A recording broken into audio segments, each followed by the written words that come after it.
Salut à tous les amis, c'est Zoulou. Et je dois vous dire que au cours de ces 10 derniers jours, j'ai commis une erreur. Une erreur d'environ 50 cm de haut. Voici son histoire. On commence tout de suite avec Black Clover, le tome 30. Le manga qui est dans son combat final depuis 30 tomes maintenant. On n'a pas le temps de souffler. Et c'est ça qui me plaît en ce manga. Ensuite, on a 100 Bucket List of the Dead. Le mélange entre Grand Blue et les zombies. Pour moi, le manga, il manque un peu d'enjeu. Ils prennent un peu tout ça trop à la rigolade. Mais bon, ça reste sympathique à lire. Hein. C'est plus comédie qu'autre chose. Golden Kamuy. J'ai feuilleté ce tome-là et je crois qu'on a passé un nouveau stade d'excentricité et de sans-gêne au niveau des personnages. Littéralement, il y en a un qui se masturbe sur une scène de crime. Enfin, ça n'a aucun sens. Bon, la chasse à l'homme se poursuit et c'est vraiment une des meilleures séries de chez Kiyun. On passe ensuite au 15e tome de Mushoku Tensei.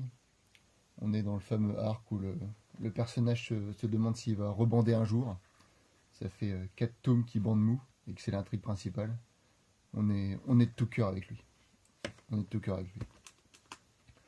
Ensuite, le tome 7 de Blue Giant Supreme, une excellente série sur le jazz. On suit l'ascension d'un saxophoniste de génie. Série toujours aussi excellente, toujours aussi intense dans ses scènes de musique. Un must de chez Glénat. Ensuite, The Quintessential Quintuplette. J'ai beaucoup de retard. Mais bon, peut-être qu'un jour, on va savoir qui est l'heureux élu. Qui sait.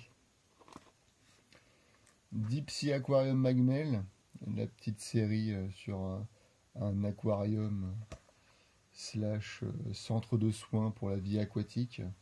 Vraiment sympathique, assez bien documenté et surtout très joli.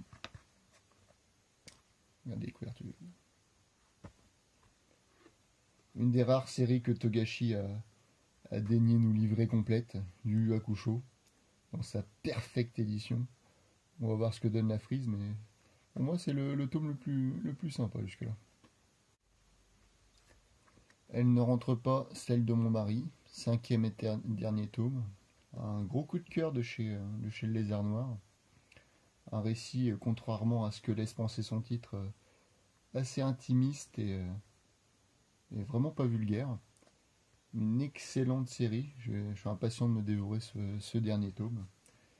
Faites-la vous si vous ne connaissez pas. Ensuite, chez le Lézard Noir toujours, Shichofu.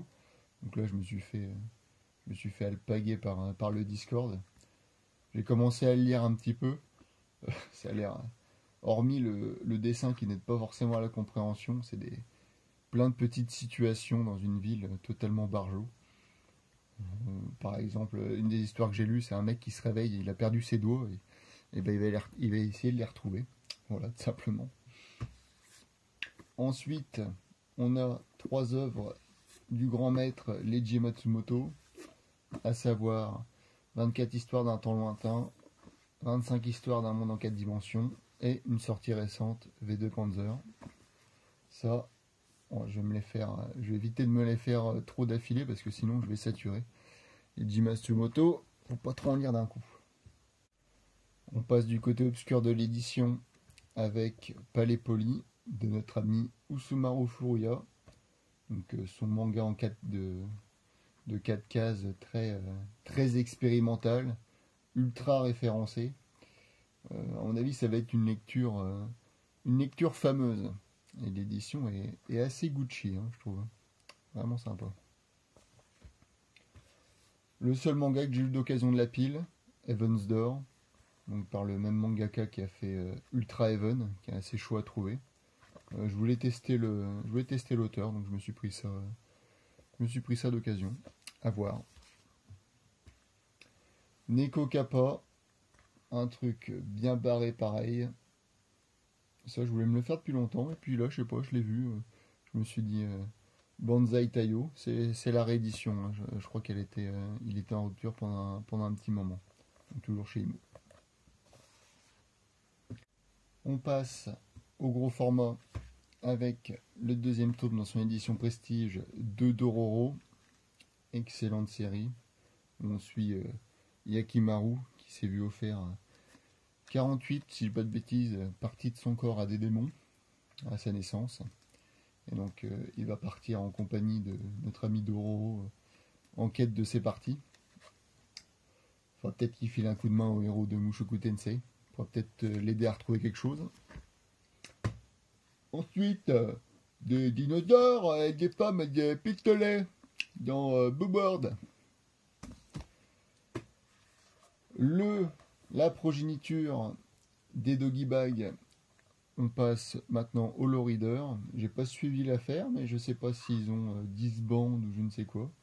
En tout cas, ça fait toujours plaisir de retrouver nos 3 petites histoires d'horreur dessinées et écrites et scénarisées par 3 auteurs différents à chaque fois. Vraiment sympathique. Si vous connaissez pas les Doggy Bag, allez-y. Toujours chez Ankama, label 619, Mutafukaz 2. Donc la suite de Mutafukaz 1, vous me direz.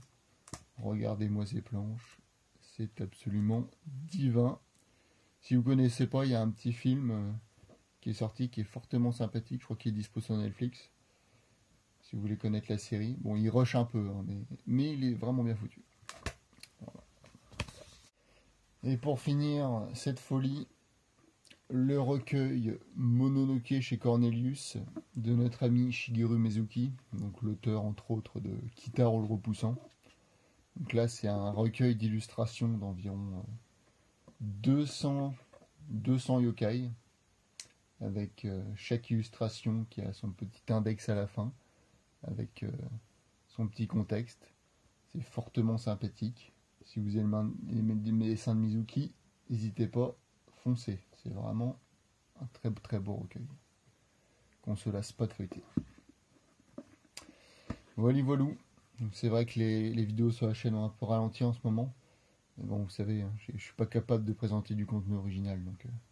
Donc faut faire avec. Bon allez, je vous fais des gros bisous. Salut.